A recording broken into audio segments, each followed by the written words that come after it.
And no viewers yet.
Okay, we're seeing some people jumping on. We still have about 9 minutes before we start. I'm going to play around with the platform. This is the first time I'm going to host this all by myself, so bear with me a little bit. If you guys, again, it's the same format as before. If you guys have any questions, go ahead and type it in the Q&A. That's probably the best place that I can see your question. Chat is, from what I learned, is actually not the best place for me to see. So go ahead and submit to Q&A. If you have any specific question for me to look at, or if you have any specific accounts that you want me to review, go ahead and put it there.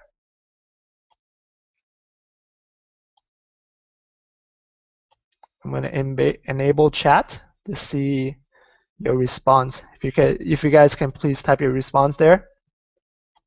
Again, specific questions, put it in the Q&A.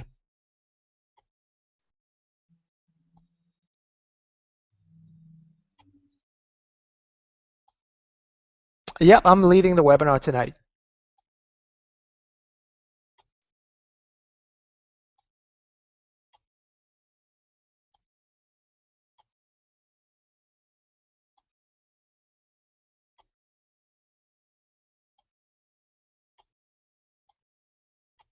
Hmm?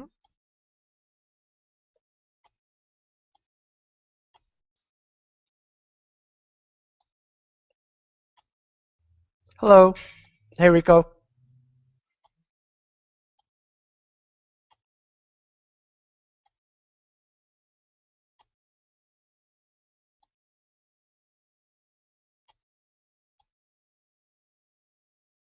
You can't see.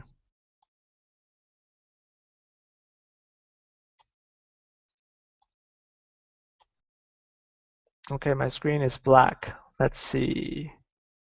Start screen share. Can you see it now?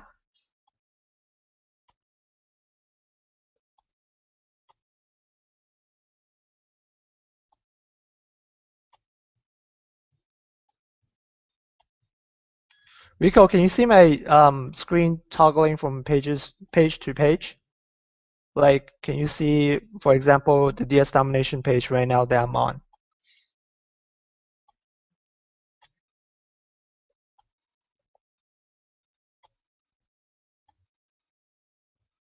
Hey, Cassie. Okay, Bernard can see. Bernard, can you see that I'm toggling between screen? I just want to make sure that when I'm toggling between tabs and pages that you guys are actually looking at what I'm looking at. Cool, Debbie, you can see me. Well, can you really see me? How come I don't see myself? Looks good on my end, my rod. Okay.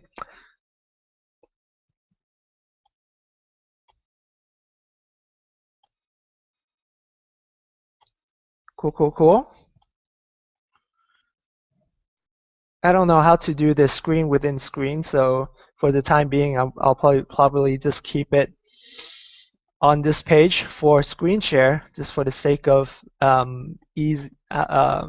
easier for me to toggle between pages and hopefully not seeing any technical difficulties later. So and although you guys probably can't see me, but you guys will definitely get to meet me in person during the live event, DS Domination live event. Yes, I can see it all. Cool. All right, so we have a couple of things that we want to talk about tonight. But more importantly, I'm here to answer your questions. Will this be recorded? Yes, it will be recorded. Okay, so the main thing is I want to use this as a platform to answer your questions. But for tonight, I have some material prepared to show you guys a little bit about how I use TurboLister and File Exchange to manage my updates. Yep, and besides that, I have a couple of other topics that I have prepared, but that's not going to fill up a lot of time. And a lot of stuff some stuff that I'm talking about tonight is going to be a little bit advanced. So if you're brand new, just kind of understand what I'm talking about, but you really need to go back to watch the pro webinar because that's really where the foundation's at. Yeah, this is going to be on YouTube.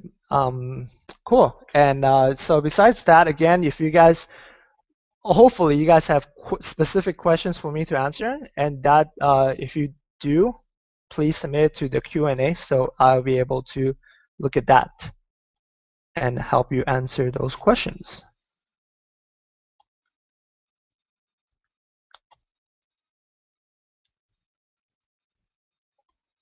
Cool. Awesome, awesome. And by the way, I think I logged in as Norbert. So my name's David Loke. I'm not Norbert. I'm Asian. Norbert's Canadian.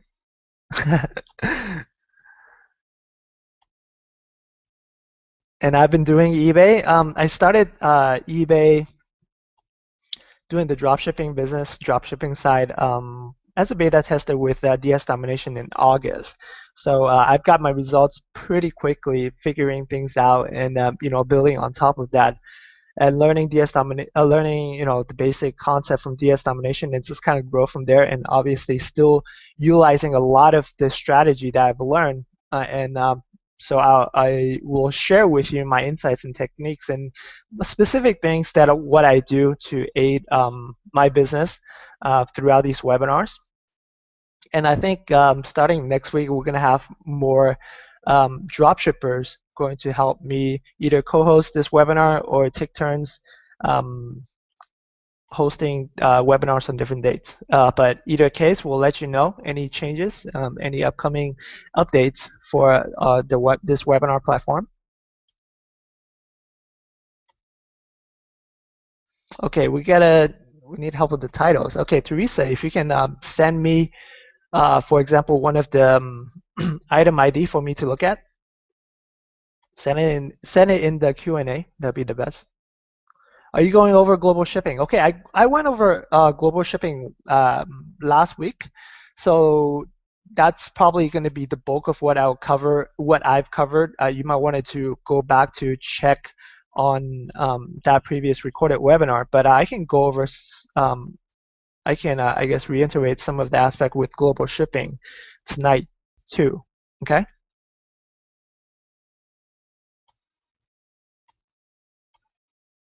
Thanks, Howard.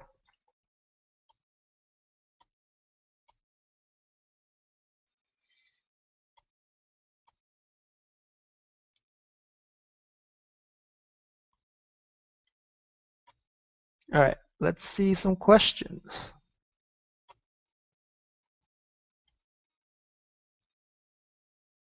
No questions yet.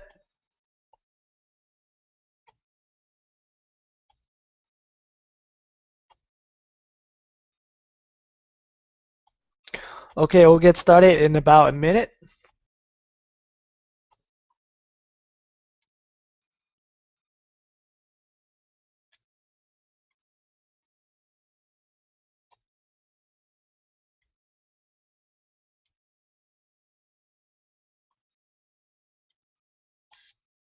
Rules for multiple accounts. Okay, I'll try to go over that.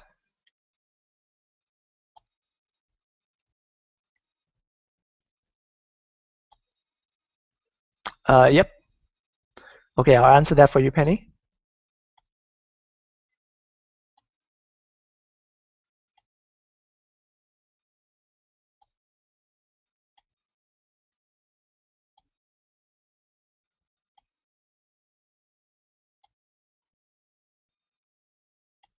Also, I can buy item from Amazon using PayPal. Okay. Yeah, Teresa, I'm reading your question here, and this is cool, but I'm gonna lose track of it. Definitely gonna lose track of it if you don't put it in the Q&A, because as you can see here that the chat is just gonna keep going on, and I don't want to miss your question. So if you can please put it in the Q&A section. So, and any of you guys who has, yeah, again, if you have specific question, I love to answer your specific questions. Please put it in the Q&A. Otherwise, chats will just keep piling up, and your question is going to get buried, and I won't be able to, have the capacity to go back and, try to look at all the questions that's posed in the chat room. So please put in the Q&A.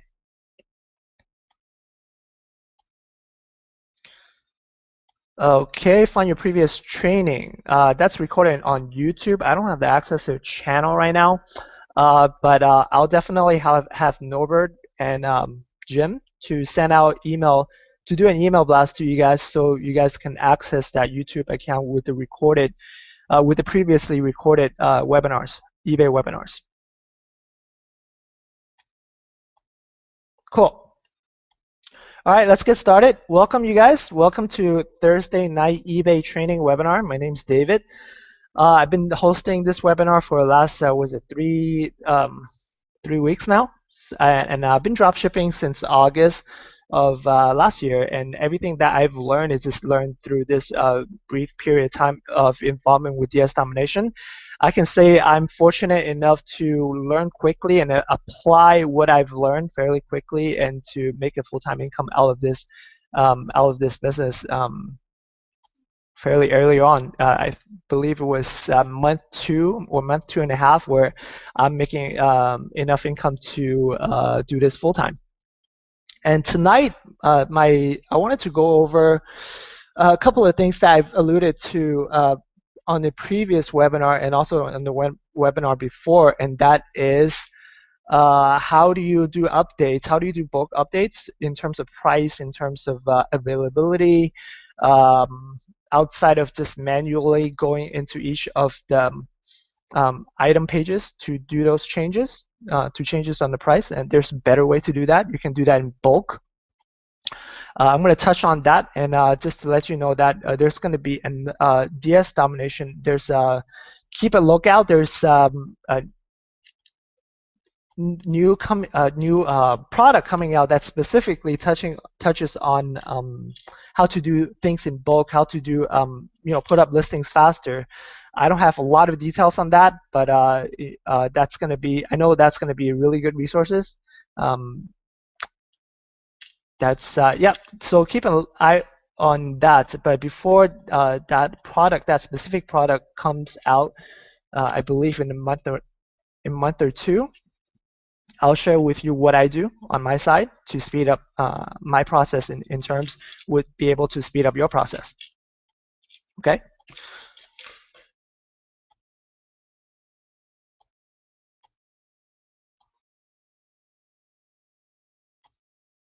Okay, cool. I see that the questions are piling on here. Okay, I'm just going to go ahead and cover what I need to cover first. With regards to Turbo Lister, right? So the Turbo Lister is a free listing tool from eBay that you can just download. But with one caveat, you do have to have a PC to use it. If you have a Mac, then you need to run parallel to run window to use Turbo Lister. Turbo Lister is it's a pretty convenient little widget that eBay comes out, but it's not foolproof. There is some issues that comes along with it, and you have to learn how to deal with that. And I would definitely suggest you that if you're gonna only use Turbo Lister and File Exchange, what I'm sharing with you, once you have 300, 400 items that you have to change item specifics or change quantity, change pricing to do that. Otherwise, it's not worth your time to look into these things. It's all about scalability, right? If you're not, if that's not needed at this point, then don't focus on it. Focus on actually manually putting some listings up until that needs arise. So with regards to TurboLister, I'm actually on a different computer where I don't have login into my account. It's actually TurboLister is linked directly with your PC or laptop. And so if you're logging in another account, you have to download TurboLister. You have to get permission from eBay to use on your on that specific the PC that you're going to do work with TurboLister.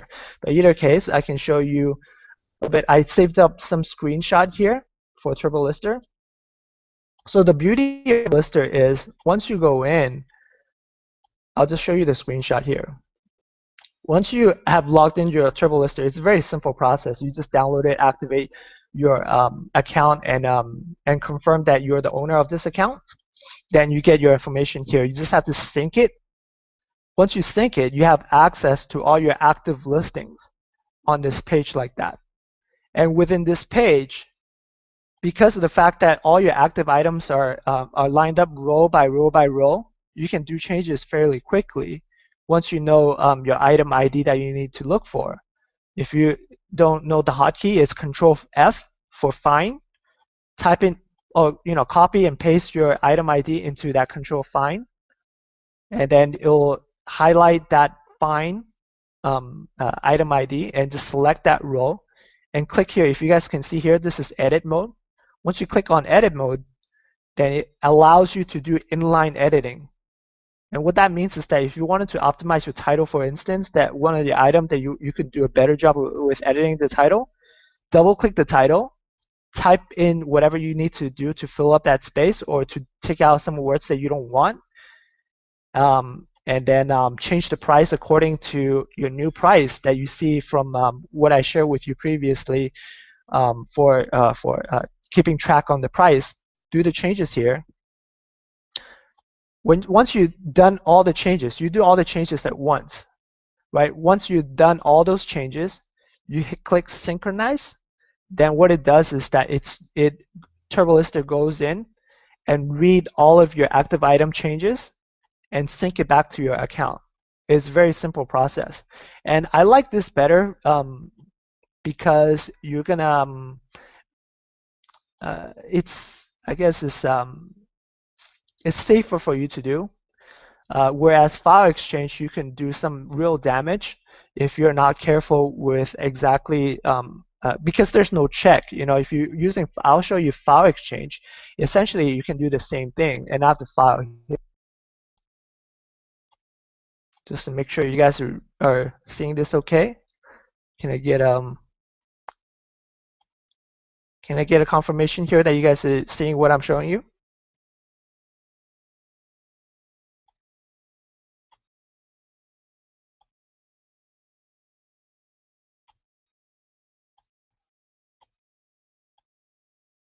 Okay, cool. I think I got a confirmation. Cool, cool, cool, cool, cool. Okay, so with regard to file exchange, I'll show you the exact file that I used to update my listings. This is revise item title 2. Keep in mind that file exchange, they need a very specific category headers. So you can download these header and you can actually look up those specific headers that you need and in order to use it. Otherwise, for example, if you put item space ID, it will mess up. You'll mess up that file, and you're not going to be able to upload. So how you get those column header, the very specific column header, I'll show you. You just go ahead and Google eBay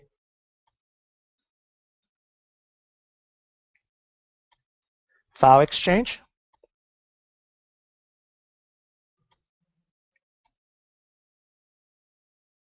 Okay, and it just directs you back to the eBay page where file exchange is where it's stated.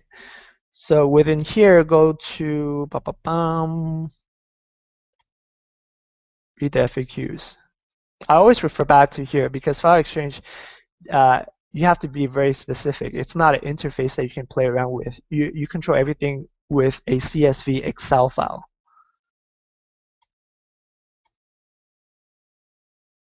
instruction and resources.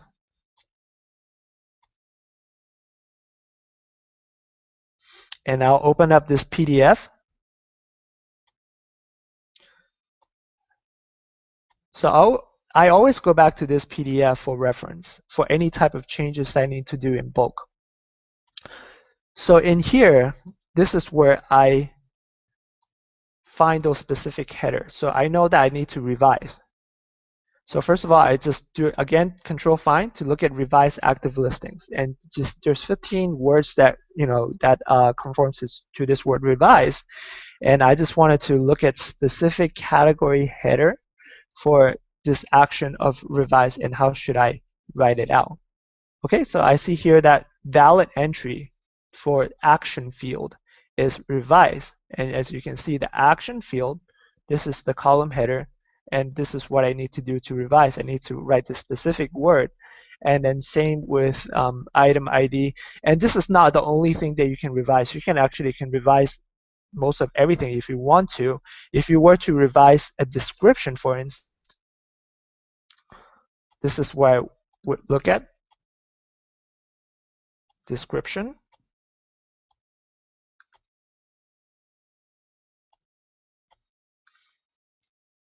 And it tells you here that the max length character limit is 500,000, and space is included as a character. So be mindful of that. Again, this might go way over your head if you don't understand this. You just kind of what I want to let you know is that there are ways to do things more efficient and faster than you might be doing right now, and you want to explore those options. And but the description, what you can type here, if you were to type a text string, it'll come out as a text string. Otherwise, if you know some HTML coding, that you could write a nice page of description, if you want to revise it, you can paste that is specific HTML code in that text string, and it will upload to your eBay item ID to that product page, and it updates. One quick thing about how I was doing the description, because keep in mind that I'm not a programmer. I don't really understand how to really write out all these HTML descriptions. This is a little advanced, but I think it's a little golden nugget if you guys can take advantage of this. This is what I do. I click on cell. I write something just very generic. Let's see, heater, portable heater. I'm going in as if I'm creating a listing right now. I don't even care because I'm not using this listing. So I don't really care about the category, anything like that. All I want to access is here, is this description field. So if you wanted to write welcome to my eBay store, item info. Again, I'm just writing something here. I'm gonna make it bigger. I'm gonna bold it. I'm gonna change color. So the long story short is here that I can make it really fancy and click on that HTML code. Since it's all written out for me, essentially I can just copy this and paste it in a description field.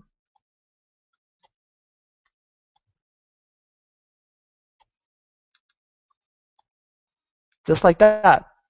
Then I'll be able to update my description in this way to make it all fancy and do an automated process. Obviously, this is exactly the same.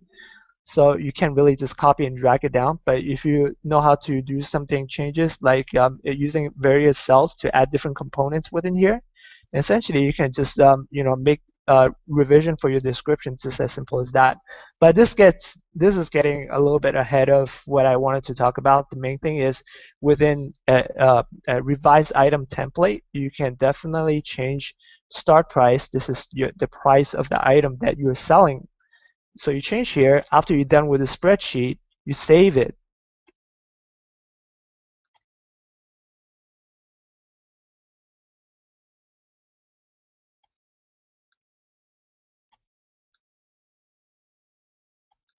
Okay. All right, I saved it, and I'm going back to my eBay page, and you can just as easily go to my eBay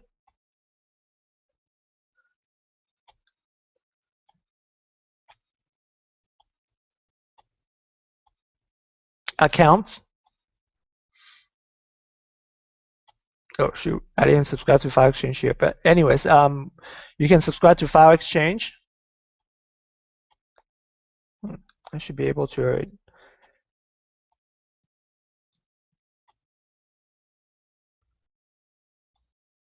I'm gonna see if I can subscribe it. For this particular account, I haven't. There's no sales. It's my mom's account. She hasn't done anything yet, so there might be an issue with sending it. Okay, yeah, that might be it. Okay, so yeah, if you have a little bit of sales history, then you'll be able to activate and go to the account file exchange and submit that file. Then automatically all your listings under those specific item ID will be updated according to what you've written in that CSV file for the price, for example, for the description if you need to do that. But I would suggest you, if you are brand new to using these kind of tools, suggest you to only change one thing at a time. Like if you want just going to change price, then just do only price. Because if you add more variable, it's just going to cause confusion and possibly mess up your entire list of products, which will be a headache. And I can attest to that. I've made mistakes before, and where I've really literally just in a matter of a couple of minutes of editing and did something wrong and messed up my entire inventory of products, and I have to re-upload again, and that is a pain in the butt. And so you don't want to just jump in head first, especially with file exchange, because it's so free form. There's so much things you can do with it. You want it to be careful. You want it to really know what you're doing instead of just jumping in and doing all kinds of editing with it. Got it?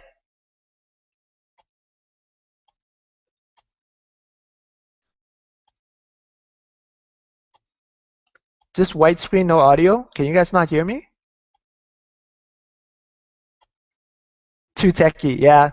If it gets too techy, just this is gets a little bit ahead of some people sometimes. But just know that there's an option. So if I would definitely suggest try clicking on the YouTube logo. Okay. So I would definitely suggest you guys to try out TurboLister to see how you guys like it. Once you are comfortable with TurboLister, then maybe explore options with File Exchange. Cool. Before I get into the next topic, I'm going to go ahead and start answering some of your questions here. 3 times I can.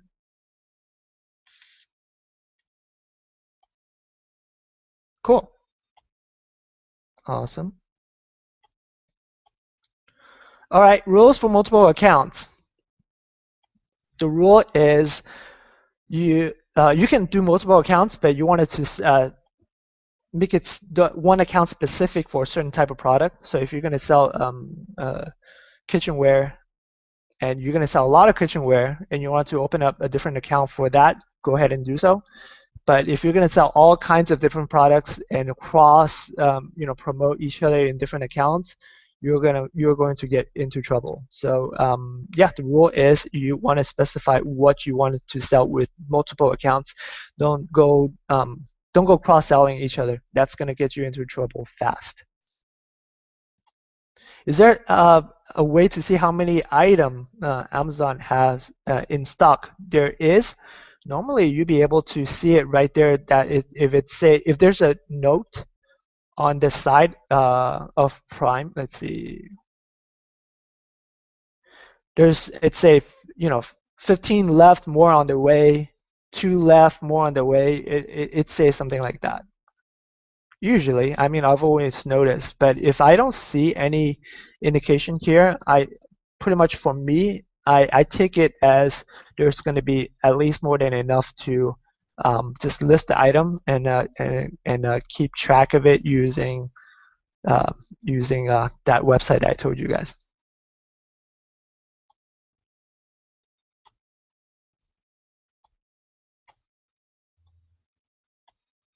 Okay, I use tax table automatic charge in my listing. Is this recommended, or should we figure out our own tax percentage markup? What percentage would we what percent will cover the listings? Okay, good question. With regards to tax table, this is what I learned. This is not a politically correct way to do it. I know that there's eBay does not disclose the information in which you are charging tax to tax authorities. So if you were to use that tool to, I guess, protect your downside when taxes happen, being charged into your account, then you could technically do that and get away with it. I don't necessarily recommend that because in case of situation where you get audited, you might be getting into trouble with that. Um, but what I learned is that eBay does not disclose that information to IRS actively. So that's your judgment call whether to use it or not. Better way to do it would be if you're selling item that is, um, especially if it's from Amazon. You see items that is sold either with Prime, but at least it's not sold by Amazon itself. Chances are you're not going to get taxed in majority of the states. Usually only California, Washington, or New York. Any other states, you're probably not going to get charged tax. So that's probably the better way to go. Another way to go around that would be if you go out there and get a resale license, and you can actually contact Amazon saying that you're using Amazon to sell you're selling their product, and that you are a business. Well, maybe you don't have to say that. You say you're a business and you buy a lot of products for a lot of your customers. So you need to buy from Amazon tax free. So they would be able to sell you their product without tagging on taxes, given that you have the responsibility to charge tax on your end to forward those tax to the appropriate tax authority. Um, but that does not. So in that scenario, it would be opposite. When third-party sellers who might be on Prime, might be not on Prime, they are most likely not gonna see your agreement with Amazon, and they might still charge you tax. So if you buy a lot from a specific third-party seller, then you wanted to let them know about your arrangement, and that if they could sell you their product without tax. Yeah, so there's different ways to go around that. It's it's a headache. It wasn't an issue before, but it's gotten more and more of an issue. So you just have to find what's gonna work for you.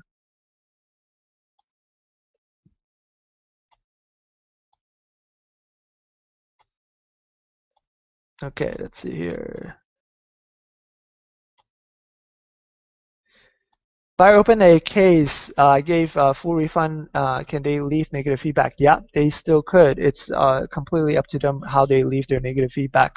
Given that's the case, if they leave you a negative feedback because they say, hey, this buyer sells me a product from Amazon, I can find it from Amazon for cheaper, anything like that. If they mention the word Amazon, you can easily call into eBay seller vetting.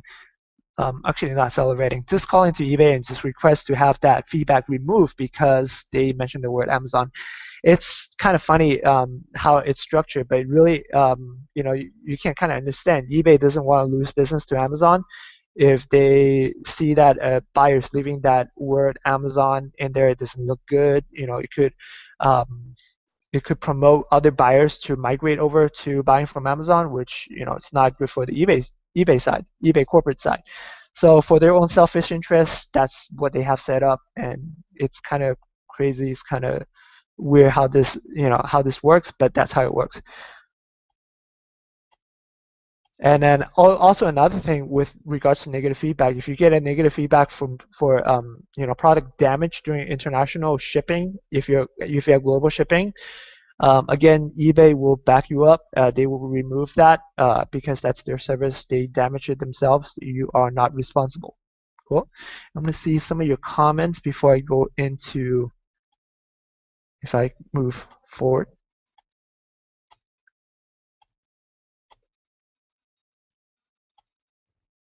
Okay, cool, cool, cool. All right. since I see that there's a lot of questions, I'm gonna go plow through here. Item ID. Okay, let's check this out.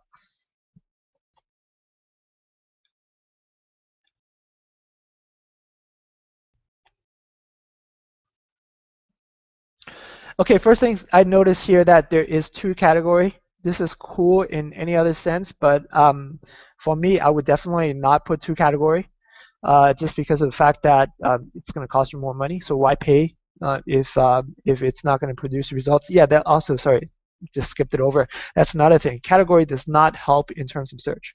So you know, it's good practice to put the right category in, but I would definitely not pay to add a second category just for the heck of it. All right, so and I see here Chrome, shower, bath, bathroom. These are good. Two tier is not good. I wouldn't include that. Nobody searches for two tier. Oh, they might search for tier shelf. They might include the word tier somewhere in their search, but I would definitely take out two. Four is, you know, nobody uses that word to search. Shower is repetitive here. Shower, you can use shower room as a separate word that people might search for, but you definitely need to add a space here, or and also, you know, take out this slash, because nobody search for room slash restroom. So those are a couple of things that you want to work on. You can write better title than this, and just take out those words that is filler words. You know, just keep it keywords. Keep it only keywords. And again, I've talked about this before. Always go back to DS domination. Under Pro, I mean, since you guys pay for it, why not use it? There's a lot of resources under Pro that you can take advantage, and one of them is title optimization tool.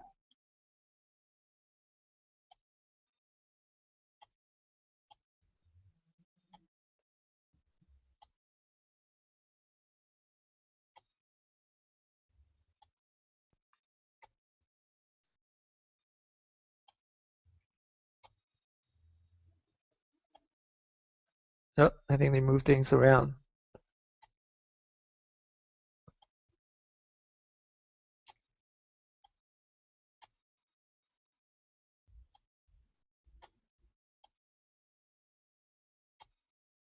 All right, okay, so it should be here. Sorry about that. Okay, as promised, here's the title builder for you to write better titles. So definitely use this as a reference. So you can type in your product, which is bathroom shelf, okay?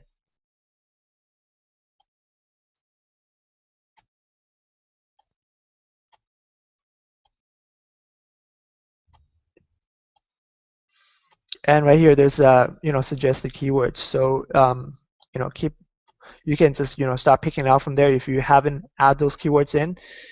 Keep in mind that if there's a specific brand type of keyword, you don't want to abuse that. Um, for example, if it's not, uh, let me see, I this is not regarding bathroom, but for example, if like you're selling a toy, and the toy is not made by Disney, then if its suggested keyword comes out Disney, obviously I would think that people search with that word Disney, but you want to be careful not to use that, because that could get you into trouble pretty quick if your product is not a Disney product. Okay, so what else do I have to look at? Okay, nice HTML format here, but I wouldn't. Yeah, I mean, if it depends on how much time you put in to do this, but if it takes you more time and effort to do this, I would not do it because it doesn't help. In fact, I hear it might actually hinder your searchability within Google algorithm, because some way, you know, Google's crawler might get into trouble in terms of hitting HTML in the description. So yeah, there's benefits and there's downsides to it. So you want to be careful whether to choose use HTML or not.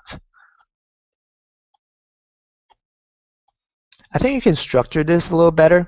Like I see here that you have these terms right here, and then two tier shelf with towel bar. This is like small little thing here, and what makes us better than the rest. It's kind of like you have the pre-written form here, and you have a little title here, and you have another pre-written looks like form here, and then there's a lot of space, a little bit of description. You might be able to format it a little bit better. This is just kind of a little hard to read, and if I'm a buyer, might not be so comfortable buying from you, looking at how kind of erratic this page is. So there's a couple of things that you want to work on. Not too bad. It's not really that big of an issue, but yeah, you can definitely work on those. Okay, let's move on.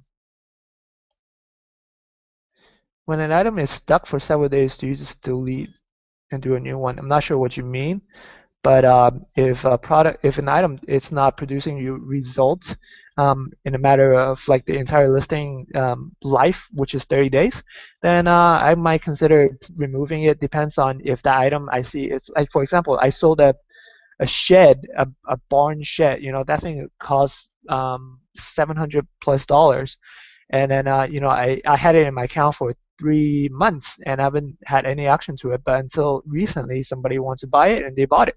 So that's my judgment call. I see those especially bigger and more expensive items might take them longer to find the right buyer. I take that chance, and I wait it out and see if it produces results. And obviously, if that same barn 6 months later still no action, I'll probably remove it. But that's your judgment call.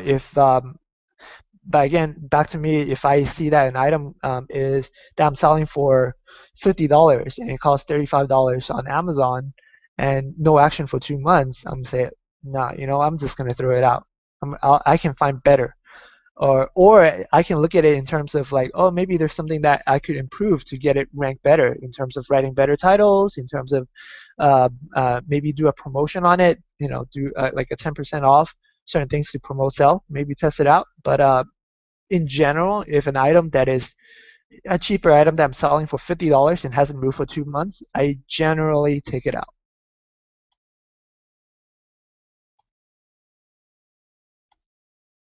How can I find item not sold on Amazon in order to list them there? Okay, so that's a different webinar. That is Monopoly, and I don't want to focus on Monopoly right now since this is eBay training. But that's a good question. You can definitely source it from a lot of different places to sell on the Amazon marketplace. In the same scenario, you can source item from all this different kind of marketplace and sell them on eBay that is not being sold on Amazon, and that is covered in Elite. So if you don't have Elite, you might want to look into getting that to find those additional resources. Where can you find the previous training? Okay, so that is recorded on YouTube. I don't have the link right now. I will have Norbert and Jim to send you guys those links to the previous recorded webinars. Yep, same thing. Do you list items from Amazon even if they're not Amazon product or shipped from Amazon? Okay, so from what I understand, third-party sellers, people who are charging you shipping, people who are selling on the Amazon platform, but completely almost has nothing to do with Amazon. Yes, I do sell the product, and I don't do a lot of them because it's kind of a little bit of a higher risk, especially dealing with smaller sellers who might be inexperienced. I generally stay within Amazon. I generally like to list Amazon product that is not sold by Amazon, but it is Prime. In that way, goes back to the tax issue, so that most likely I will avoid the tax issue. And that's what I'm saying. Okay, account from other countries, please. Okay, that's actually one thing that I wanted to cover. For all you international folks and utilizing DS domination to drop ship U.S. product to U.S. customers, and you have international account, that might pose as a challenge. But I don't know if you guys ever shop on eBay before. Just as a consumer, there are a lot of Chinese accounts, Chinese sellers who establish presence in the United States and be able to, in their account itself, say ship from United States. And from what I can see, it's actually a fairly easy process to do. Uh, when you're on your eBay page, you can access here the account for your personal information, actually your address. And right here, you can only change the address, but in fact, you can actually add an address. So if you're international, most likely, oops, let's log back in again.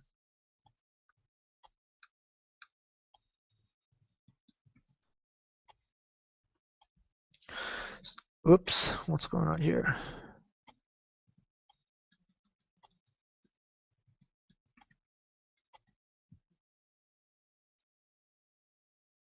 Okay, I'm in. All right. Okay, so looks like right here I can only change the address, but you can definitely add a ship from address.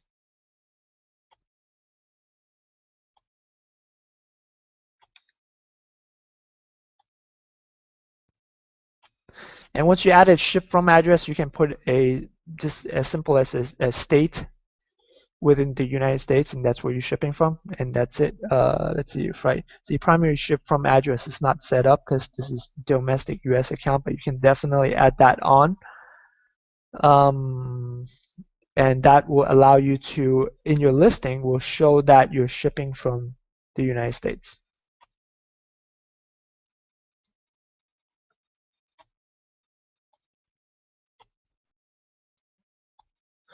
Okay, someone say that they can't use PayPal with Amazon, but I'm correct. But if I'm correct, you can set up PayPal debit card on Amazon to pay with. Am I right about this, David? Yes, you can definitely use the PayPal debit card to pay for items for Amazon. Yep, Amazon doesn't have a way for you to pay with PayPal directly, but this is the best way to go about it because your debit card has probably a Visa or MasterCard logo, which Amazon would definitely take. With that said, though, your account, if you're brand new, PayPal would still put a hold on your account until you provide a tracking number.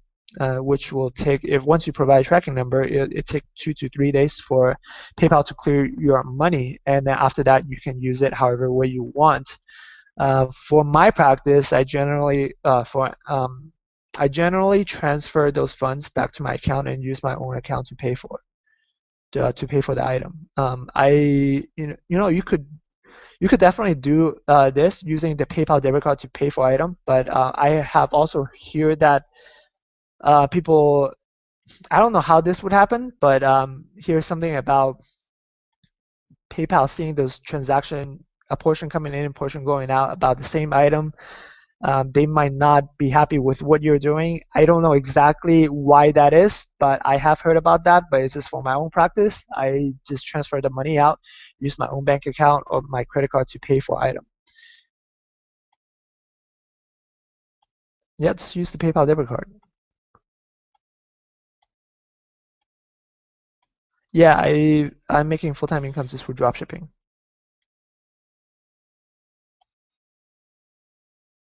Yeah, so I just answered this question. You can use a PayPal debit card to pay for your items.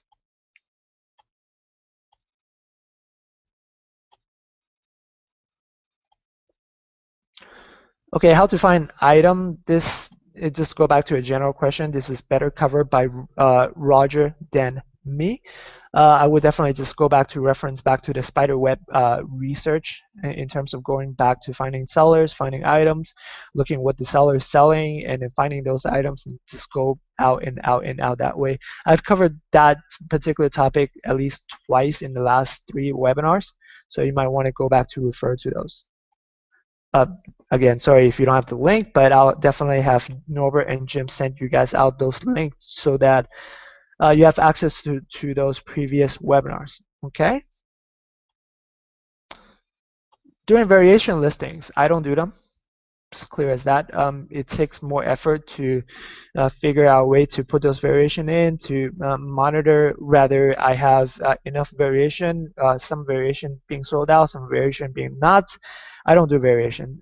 If a particular product has different color, I might list one product. Say, for example, a coffee mug that's in green. I say other colors are available. Please message me for your specific item request, and I'll get back to you whether I have it or not, and about what's how much am I charging for those.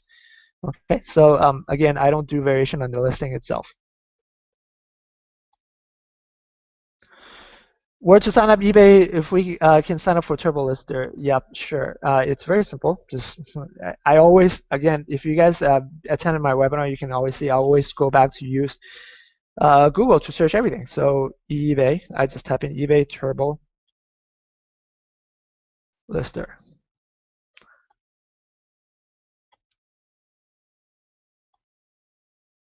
Okay, so it's probably just the first one here.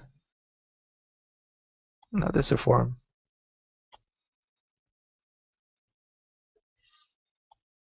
Okay, so you have to separate those words out. Yep, so the first hit right there, Turbo Lister eBay. Click on it, download it, and you're set. Very easy. I've been using eBay for 15 years using TurboLister. But I'm new to dropshipping. How would you bulk edit items you need to? Same way as how you're doing editing before, I would imagine with TurboLister, because once you activate inline edit, then you can just change the price as needs to be. And that's pretty much the only thing that I would suggest you to use TurboLister for. Other than that, I personally create listings on the template. You could create in the TurboLister. Yeah, you could create in the TurboLister, but I haven't really gone to doing that. That process shouldn't be as any more different than how you were doing it before. I'm wondering if the tip that Roger shared last night on the Elite webinar, where he can list on Google page one within a couple of minutes. I haven't gone. I have to go back to watch that webinar. I always get really interesting stuff from Roger, but thanks for the update. I'll definitely look at that. But my experience itself, I've seen my own product on page one multiple times, many times. If you're selling on Bonanza, that's Google's own selling platform, so that will definitely help. But with eBay listing itself, a lot of times I'm just doing a search for a product that I've listed, and a lot of times my product end up to be page one, or in the first result in the shopping tag within Google. So yeah, it's that's why eBay is so popular, so powerful for us. If you can use that in Bonanza, what if you mean TurboLister, File Exchange? No. File Exchange and TurboLister, they are for eBay only.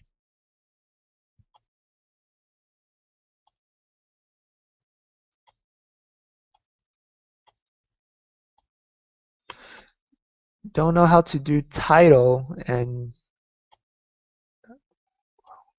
yeah, I'd say, if you're starting blank, I would definitely just go back to rewatching the pro webinar, and you just have to take action. You might not write the best title now, but just keep writing them.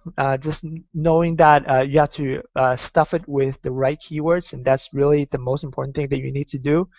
And that's how you should approach it. Especially, what I said earlier. Just go back to your DS domination page, get on the title builder, use this as a resource. That's going to help you write better titles. It's not magic. There's science involved in this, and especially Roger figured out, the approach of just putting keywords and just put the keywords. Don't try to reinvent the wheel. It's already proven. It's already shown to you how it's done. So just go ahead and keep doing that. And also, another thing is, if you're brand new, you have zero feedback, you might want it to lower your price more. You want it to make more sales that with the goal of not making money, but as just racking up those transactions, so that you can be seen as an established eBay seller to inspire confidence on your buyer so that you can make those bigger profit sales. So priorities. Can't pay for the customer item from Amazon as I can pay via PayPal on Amazon. Okay, again, this is covered already. If you're insisting on using PayPal to pay, you have to get a PayPal debit card. Otherwise, transfer those money into your bank account. You suggest a store. Okay, I've covered that before. I personally have a store. Rogers has said not to get a store. He said that there is a chance that it affects how your listing is being found. Yeah, that's Roger's experience, but for me, I'm willing to take that gamble just for the fact that I have more listings and I don't want to. It's easier for me to manage my listings with my store and I'm still seeing sales. But if you're brand new, again, you might want to just not get a store for a while, just keep doing what you need to do to put up those listings. If that's going to help you have higher visibility, then definitely just go ahead and do that. And if that's what Roger's saying, then definitely he's doing his research. He's been selling for over 10 years, so he has the expertise in that. I get a store just for the convenience sake because I have so many items. So if you're not at that stage, then don't get a store. If you don't need a store, don't get a store. That's really comes down to that's really what's coming down to. I'm going to check out what your chats are just to see if I have any kind of comment that I want to go back to look at.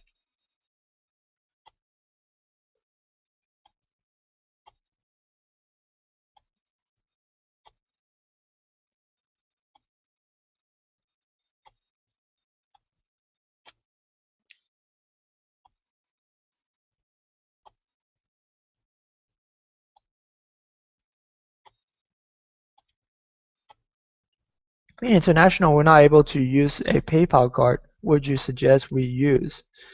Well, I know that definitely you can have a PayPal account and you can always, transfer the funds back to your bank account and just use your own credit card and debit card to pay for items.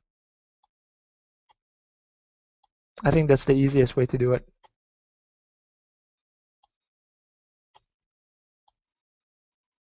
Okay, I'm going to go back to the questions since we have a lot of questions to answer.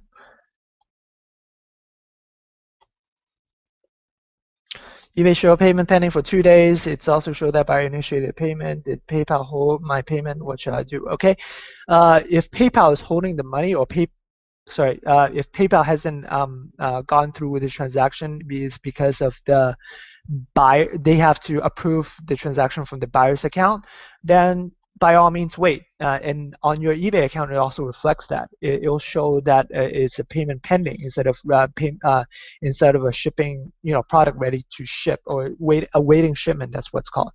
Okay, so if it's this is what I do. Again, I've covered this before, but since this is quick, I'll just show you guys real quick. How I manage my listing is I manage everything under Selling Manager or Selling Manager Pro, and it is free to subscribe. And once you're in here, you can activate custom label to put your identification of where you find your product so that it doesn't show in your product listing itself. And I've talked about the benefit of using Selling Manager before. So once we send you the link, you guys can refer back to the previous webinar that I've talked about that. But more importantly, I only look at a waiting payment tab. Oh, I'm sorry, waiting shipment tab. So waiting shipment means that the money processing has been done. The money has already hit my account. If there's a hold, that means the hold is on my side. And that means that this PayPal wants me to put in my tracking number before they release the funds. So in those circumstance situation, I'll definitely ship out the item right away. Otherwise, you're just gonna make the buyer mad, which is not a good thing. If it's a waiting payment, it will show here that if the buyer paid, but then their bank hasn't approved their fund to PayPal to pay for the item yet, then by all means wait. In fact, you shouldn't ship out and you shouldn't do anything until the payment is through. Okay, so only look at the tab where it is awaiting shipment.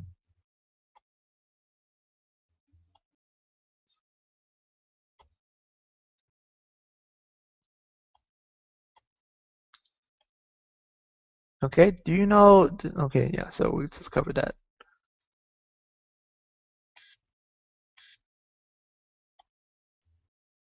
Show the payment pendings for 2 days. Also show that we initiated payment. Yep, I just covered that.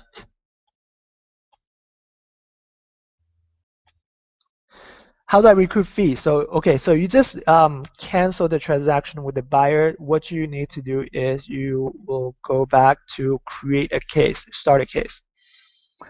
Go to my eBay.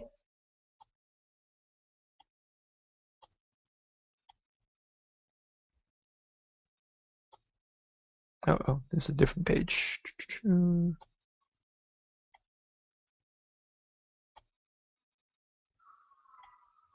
Sorry, this account set up a little differently than my personal account. Let me, if I don't know how to get to a specific part of a eBay interface, I'll just go ahead and look it back.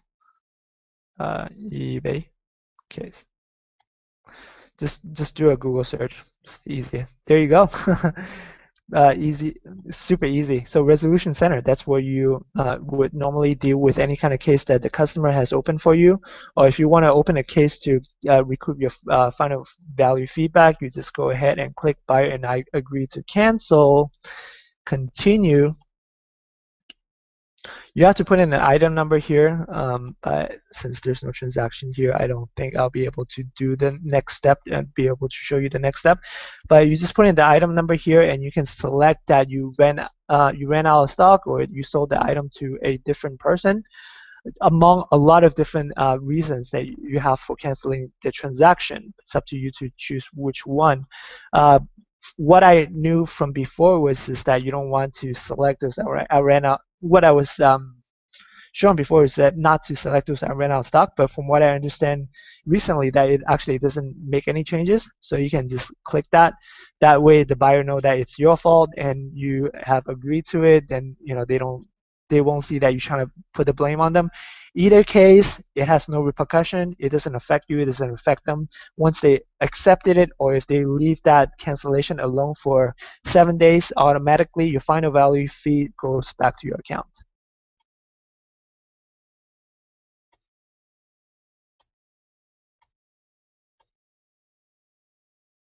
Any review on hotitemfinder.com? I personally don't really use that. Yeah, so don't really have any comments on that.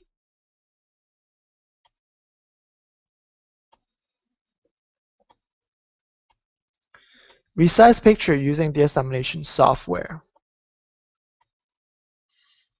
Okay, let's see.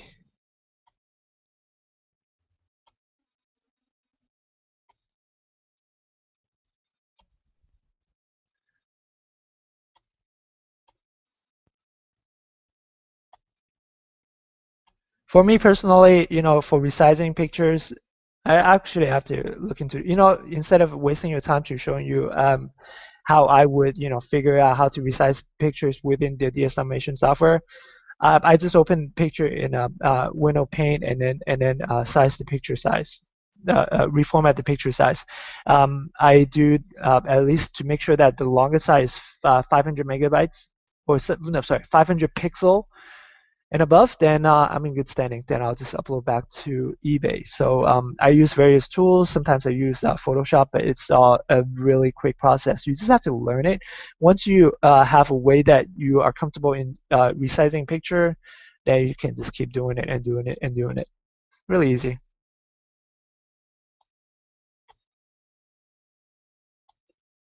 Yes.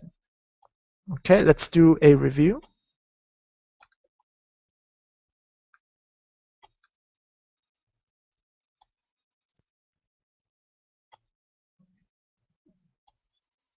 Okay, wow.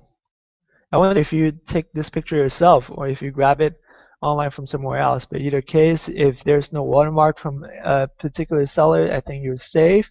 If you take this picture yourself, all the power to you. Oh, it looks like you just grab it from somewhere, huh? That's cool. Either way is fine. Let's see. Cool. Pictures are good. Let's see the title. Clean steel, blue LED, men's fashion light. People don't really search for men's like that. I'll just stick with the word men. Fashion watch, wristwatch futuristic. That's cool, but it looks like this watch is kind of like a chronograph. People search for chronograph. Again, I would definitely just dump it in the de-estimation keywords tool to see what other suggested keywords there are. Futuristic, yeah, I can see that how people would search for that. But chronograph is definitely a more specific keywords term. Clean is probably a word that nobody's going to search for because they probably already assume that it's in a good, clean working condition or new condition. Steel's good, blue, cool. Yeah, those are just a couple of things. I would add chronograph. I would put steel bend as a separate word because it looks like there's a steel bend for this watch. Yeah.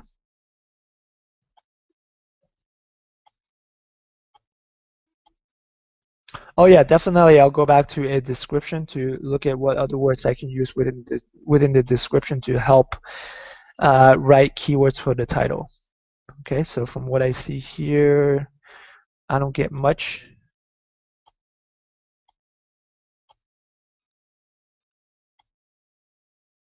Yeah, from what I see here, you pretty much put every important words from this description up above already.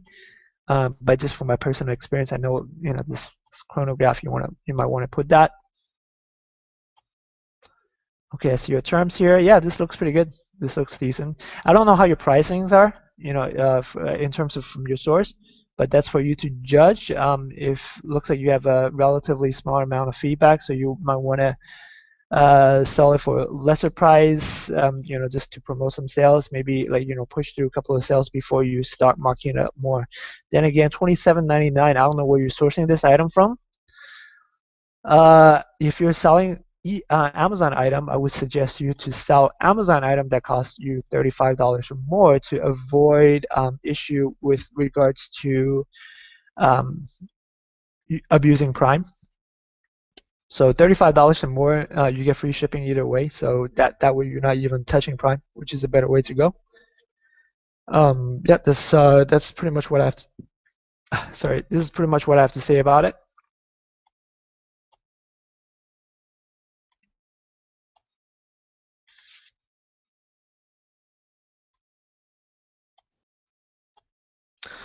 If I sell an item on eBay, can I also drop ship from eBay? Not sure what you mean by that. As in if, okay, I think I know what you mean. So I've done this. I've drop shipped from eBay sometimes as a backup for an item that's sold out on Amazon. I've done that, like I think once ago. I would not do it again. Although the last two times I haven't gotten into trouble, but what I can say is, if you're gonna find the same item that you source from Amazon that's selling on eBay and now stock, that you see that maybe Amazon the price jacked up, you see another eBay seller who has the item in a cheaper price that you can sell to fulfill the order, you might want it's up to you to decide whether you can go ahead and take that risk to sell. But if you can see that the guy is most likely a drop shipper and he just didn't change the price on time enough that you're just trying to pass the responsibility to the other guy, then you're pretty much asking for trouble. Don't do that. And if you know the other guy is drop shipping and just they didn't have enough time, they weren't updated enough to change the price, don't use their listing to fulfill your order. Outside of that, if you see a eBay eBay seller who's selling an item that you might want to sell, um, I really don't see an opportunity there.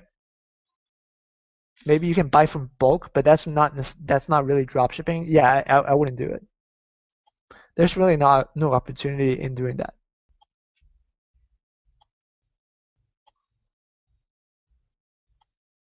Do I know any information about PayPal debit card recommended right from, you know, that's up to you to decide. I personally don't have a PayPal debit card. I transfer all my funds to my bank account to use my credit card. About that, actually, I wanted to cover something else. I don't know if you guys have looked into Amazon's credit card. Amazon pays Amazon has their own credit card that you can earn points and cashback. And for the Amazon's like one of those few sites that doesn't really have any kind of cashback rewards for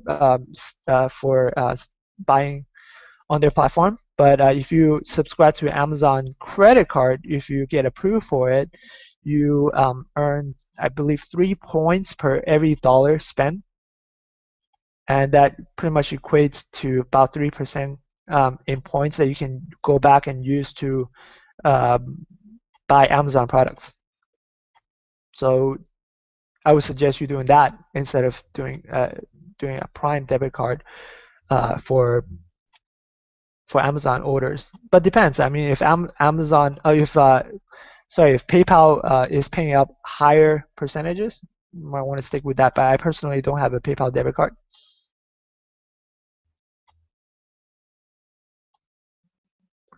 I can't seem to make my listing showing as at the last one. How do I do this? Well, you don't do anything to make it as the last one. If you have multiple items and you sold one of them, it's going to show as the last one. Or if you only have one left in stock, you're going to show as the last one. So it's up to you how you structure your listings. It only shows if you have at least a quantity of two that will show it as the last one. Otherwise, quantity of one, once you sold, it's gone. There's no last one.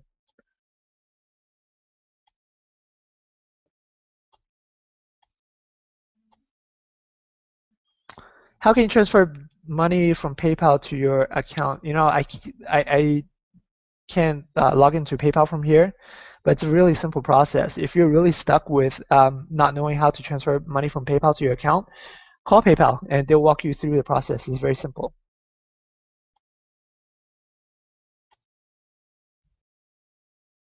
They have a specific number of product that I list. Well, the name of the game here is write good title and list a lot of products. So how much money do you want to earn? That will tell you how much product that you want to list. Is it okay to use Amazon third-party seller if Amazon themselves is out of stock? Absolutely. I prefer third-party seller. I prefer third-party Prime seller above anything else. But if it's third-party seller, I do it a lot of times too, especially because they are selling on Amazon marketplace, so you are protected. But sometimes it's just they're a little bit slower. Basically, if I hasn't sold on eBay before, don't bother listing the item. I don't know what you mean. I mean, if you haven't sold anything on eBay before, you're brand new to eBay, then you want to follow the pro training and start putting up items as soon as possible, and then start selling, and in fact sell more and list more item and at a cheaper price to promote a selling history so that you can bump up the price later on and make the bigger profits.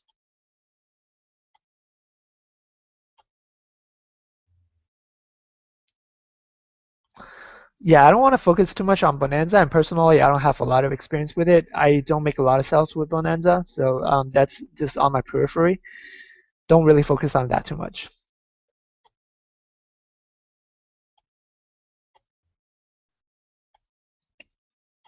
Well, this question with regards to DS, rather to have a dedicated Facebook page for DS domination, personal one, there is a corporate DS page. There is different uh, DS fan pages on Facebook. But if you wanted to market DS domination, that is a different webinar. I'm not an expert in that, so I don't really want to chime in.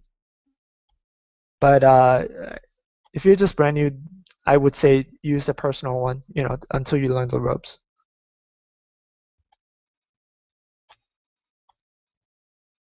I don't know what you mean by that. Is there any way to, like, you mean like speed up the 90-day hold? Okay. Once you provide tracking number, you'll be able to, PayPal will release your funds a lot quicker. PayPal will only hold for 2 to 3 days instead of the full 90 days. Until you've had many transactions, then they'll start holding just in general. After a buyer has received their item and no has not left the feedback, is it okay to ask them politely to leave a feedback? I've done that. I've done that before, but from what I hear, you actually shouldn't be doing that. But I don't see any pain in any harm in doing that. If you just kind of like ask them for feedback, whether they feel that you are doing everything that you could to make that to make the buyer happy, and that if they are satisfied with the transaction, please leave a positive feedback with 5-star DSR rating. I've done that before to rack up from the beginning to rack up my transaction numbers and my feedback numbers. I don't do that as much anymore because I have enough feedbacks to go around.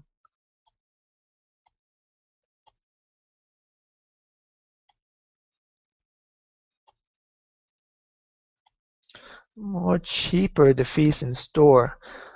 For your listing, you get more free listing, but you do have to pay for a store. So it breaks even at a certain point. Depends on what store that you buy. There's several levels. There's basic, premium, and anchor. So it depends on where you are in your business, and you can do a research in terms of when it might make sense for you to do a store. But you might want to postpone that. Just make more sales until you really uh, at a level that you feel comfortable in getting a store.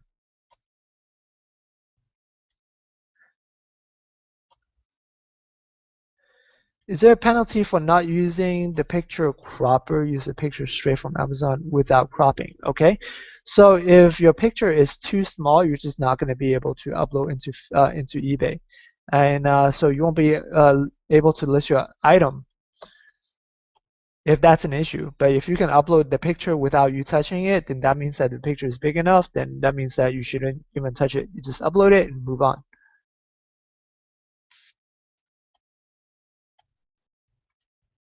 Where on the listing does it show how many seller has sold? I don't understand your question. If you can please rephrase that.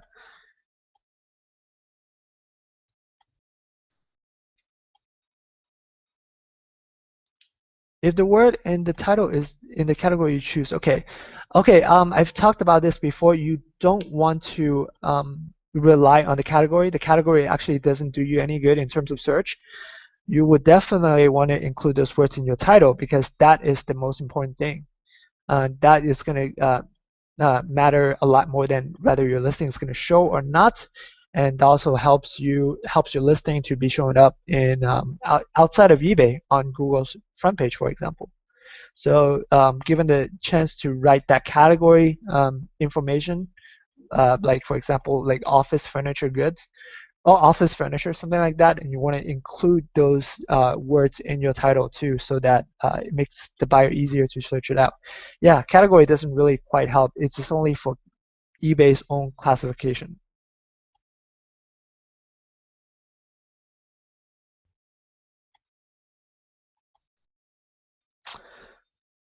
Okay, with track price. How do I track price and inventory fluctuations on Amazon? That's covered in the previous webinar. I've used several tools before, but lately I've been using this Chrome extension.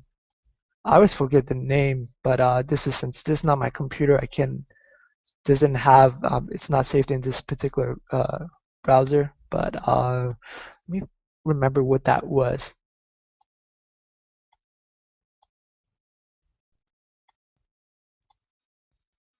It escapes my mind right now, but I've talked about that in the previous two webinars, and I'll definitely have Norbert and Jim send you guys those links to access those previous webinars, so you go over those topics more thoroughly.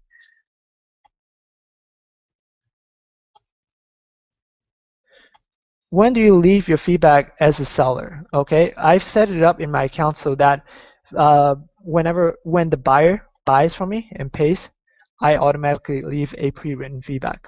And it's in the back office. Again, it's already 7:09. I don't want it to spend so much time to kind of like figure out where exactly I've had that set up, but those are one of those things where I set up once long time ago, we're talking about months ago, and then and I've never touched it ever again. It just does its thing. I never personally leave any feedback for a couple of reasons, because really as a buyer, Well, as a seller, you can't really leave any feedback besides positive feedback for the buyer. It's kind of a crazy marketplace, but that's just how eBay works. It's a little unfair, but all you can do is leave positive feedback since all the buyer can get is positive feedback. You just set it up and just let it rip. Um, there's really no, you can't like add personality into that. All right, so I think I answered all the questions, and this is 7:10. If there's anything that you want me to cover, please write it here. Otherwise, we'll just move on and close this webinar for this time. Okay, I think on eBay listing, where does it show how many items the seller has sold? Okay, it doesn't show up all the time. When it shows, then that means that they have multiple items to sell. You don't know if they have how many you don't exactly know how many quantity they have unless they actually have multiple quantities. And if they sold something, it will show up on next to their name. Let's do a search. Let's see if I can find an example.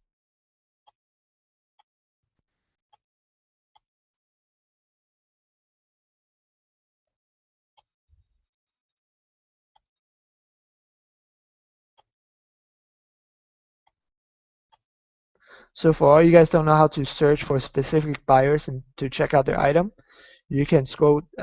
I just clicked on advanced search. Scroll down here to seller. Check mark the only show item from. Include the name of the seller, which in this example I'll try New York.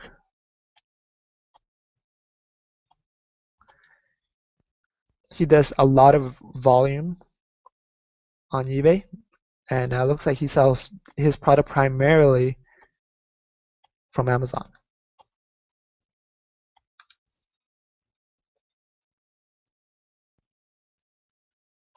Okay, I'm just gonna check mark this one. Okay, so right here that shows obviously.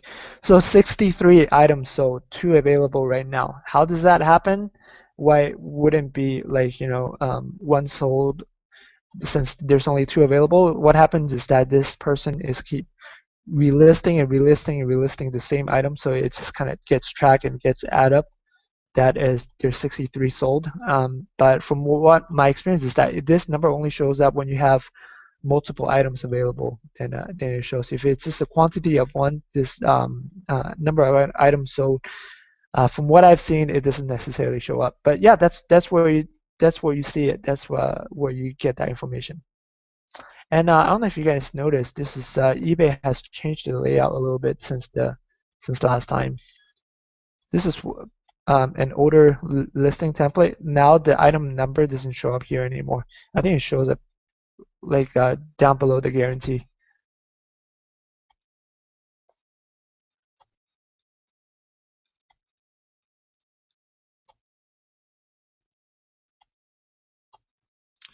Okay, so I think that answers your question. And oh, more questions piling in. I see people list different product in different colors and accessories. For example, iPad covers. There's a drop down to select colors. Yeah, those are variety. You can add different options that you can do with your product.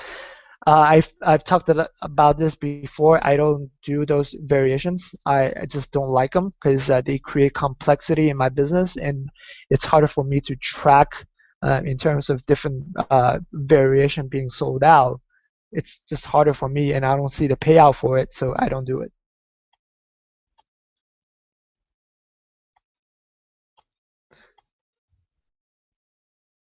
Yeah, automatically. I've set it up automatically. I don't know exactly what the process is, but I'll note this down and I'll figure out the process of where I set it up months ago, and I'll show you guys next time. Again, I will have to do some homework, and I don't want to waste your time into kind of like fudging it and figuring it out while I'm on air trying to answer questions. But alternatively, if you guys want to figure these out yourself, it's pretty simple. All I'm going to be doing is just seller leave feedback, do a Google search, and I'll get instruction for it and be able to just follow the instruction and just set it up that way. Is it realistic to make $4 per listing per month in this business? $4 per listing per month? Well, definitely. I mean, uh, I set up my profit nowadays between 12, not between, but $12 and up. I don't really set my profit any lower than that, but that's given the case that I have a lot of transaction and kind of being established as a seller. You can definitely, you know, make $4 per listing per month in this business. Just be sure to write good titles and list items that catches eyeball. Write good titles and list them properly.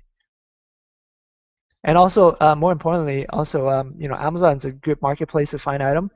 But the bigger profit for me definitely is other resources outside of Amazon that is covered in Elite.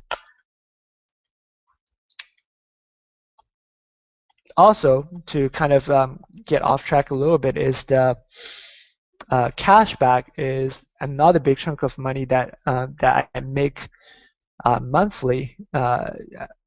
Cashback is it's covering the Elite training, and that's like using Doobly, using uPromise to make additional money out of the listing that you sold. Okay, so 7:16. I think I covered a lot of ground today. I really just went heavy on answering Q&A. Yeah, cool. I think I covered all the bases tonight. And if you guys have any more questions, you can save it for next time or reach out to your upline and maybe definitely. You'll get an email from Jim or Norbert regarding the webinar links from the previous webinar that from the last couple of weeks. So you guys can go back to rewatch those to get some of the resources that I left out from this webinar. Just don't want to cover the same thing over and over again. So that's going to be coming to your way, and by saying. With the same thought, if you guys have any questions, just go ahead and post that. Reply to that email and it will get to me. And I'll also use Roger as a resource because you can always go to DS Domination and go to contact us, and you can submit an eBay question directly to Roger Lencho himself. If anybody knows this business, Roger is the person who really knows this business. So use him as a reference. Use him as a training. And the Pro and Elite webinars that's done weekly by Roger, I always get a lot of good information from there. So if you have time, definitely get on those webinars. They're going to do you a lot of good. Even to this day, I still get a lot of golden nuggets from Roger from attending those webinars. Okay, so I think that does it for this week. And I really appreciate you guys staying on. Looks like most of you guys stayed on the entire time to listen to me rambling through your questions. And I'm trying to do my best to cover all the bases here. But yeah, so this is going to be it for tonight. See you guys next time and have a good week. Take care. Bye.